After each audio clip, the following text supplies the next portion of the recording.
இன்று சமூக வலைத்தளங்களை நம்முடைய இளைஞர்கள் எவ்வாறு கையாளுகிறார்கள் என்பது ரொம்பவும் மிக முக்கியமாக பேச வேண்டிய ஒரு கருத்தா இருக்கு.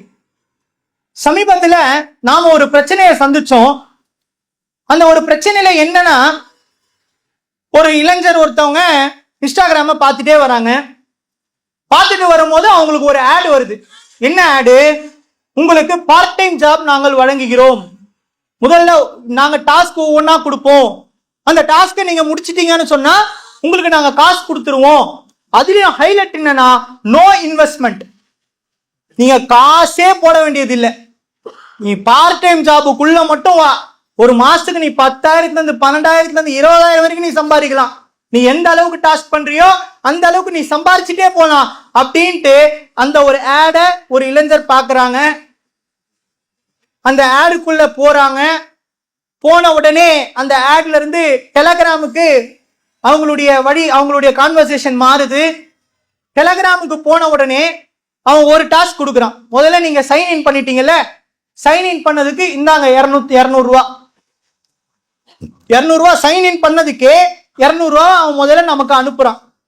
எப்படி ஒரு மீனை பிடிக்கிறதுக்கு எப்படி தூண்டில் போடுவோமோ அந்த மாதிரி முதல்ல 200 ரூபா நமக்கு அனுப்புறான்.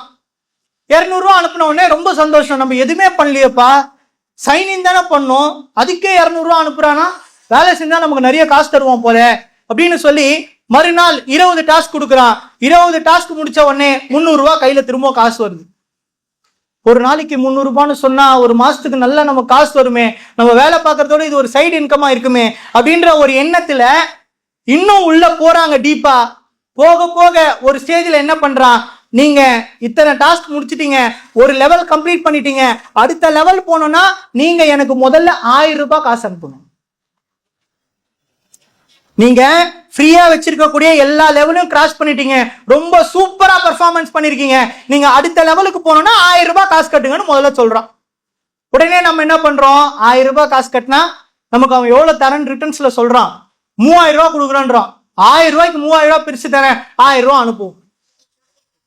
1000 ரூபாய் அனுப்புறாங்க. திரும்ப என்ன பண்றான், இன்னொரு 1000 ரூபாய் அனுப்புங்க, நான் உங்களுக்கு 4000 ரூபாய் கொடுக்குறேங்கிறான். திரும்ப ஒரு 1000 ரூபாய் அனுப்புறாங்க. அந்த டாஸ்க் முடிச்ச உடனே 4000 ரூபாய் திரும்ப ரிட்டர்ன் வருது. அதுல ஒரு சில சைட்ல போய் சும்மா ஸ்டாக் மார்க்கெட்ல அப் டவுன் ஒரு ஏரோ மட்டும் பிரஸ் பண்ணணும். அந்த ஏரோவை நீங்க தப்பா பிரஸ் பண்ணிட்டீங்கன்னு சொன்னா அந்த குரூப்ல இருக்கிற எல்லாருமே அதுக்கான காசை கட்டணும். 4 பேர் இப்ப அந்த குரூப்ல இருக்காங்கன்னா 4 பேரும் 1.5 லட்ச ரூபாய் அதுக்கான லாஸ் எவ்வளவு அமௌண்ட்டோ அந்த அமௌண்ட்டை கட்டணும் அப்படின்னு சொல்லி அவங்க கிட்ட இருந்து காசு வாங்கி ஏறக்குறைய 4.5 லட்ச ரூபாய் அவங்க லாஸ் பண்ணிருக்காங்க. 1 ரூபாய் 2 ரூபாய் இல்லைங்க, 4 லட்ச ரூபாய் லாஸ் பண்ணிருக்காங்க. அந்த 4 லட்ச ரூபாய் லாஸ் பண்ணதுக்கு அப்புறமா அவங்க என்ன சொல்றாங்க தெரியுமா, இன்னும் 2 லட்ச ரூபாய் போட்டா எனக்கு மொத்தமா 7 லட்ச ரூபாய் திரும்ப வந்துருமா, நான் இன்னும் 2 லட்ச ரூபாய் போறதுக்கு எனக்கு ஏதாவது வழி சொல்லுங்க.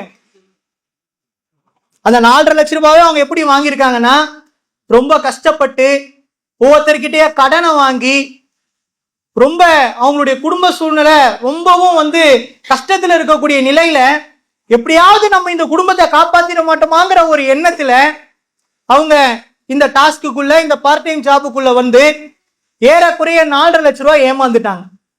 அவங்க கிட்ட நம்ம போய் பேசி இதெல்லாம் பொய்யுமா, இந்த மாதிரிலாம் இருக்காது, யாருமே உனக்கு வேலை தரவன் காசை வாங்க மாட்டான், அவன் தான் உனக்கு வேலை முடிச்ச உடனே காசு தருவான் அப்படின்னு நாம போய் பேசி சைபர் கிரைம் ஸ்டேஷன்ல போய் கம்ப்ளைண்ட் கொடுக்குறோம்.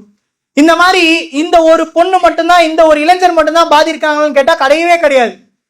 ஏகப்பட்ட மக்கள் இதனால பாதிக்கிறாங்க. இன்னும் ஒரு சில இடத்துல 1 லட்ச ரூபாய் கொடுங்க பாய், மாசம் 30,000 ரூபாய் கொடுக்குறேன் நான் உங்களுக்கு. இந்த மாதிரியே எவ்வளவு விஷயங்களை நம்ம பார்த்து நம்மளுடைய பணங்களை ஏமாந்தவர்கள் நிறைய உண்டு.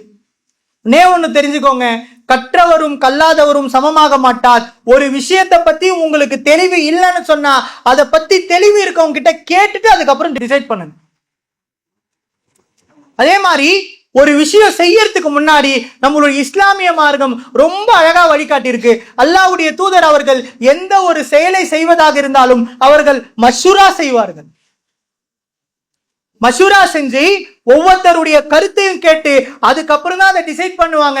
ஆனா இன்னைக்கு இருக்கக்கூடிய இளைஞர்கள் ஏதாச்சும் ஒரு வழியில நம்ம சம்பாதிச்சிட மாட்டோமா என்று தவறான வழிகளுக்கு சென்று அவர்கள் பணத்தை இழக்கிறார்கள்.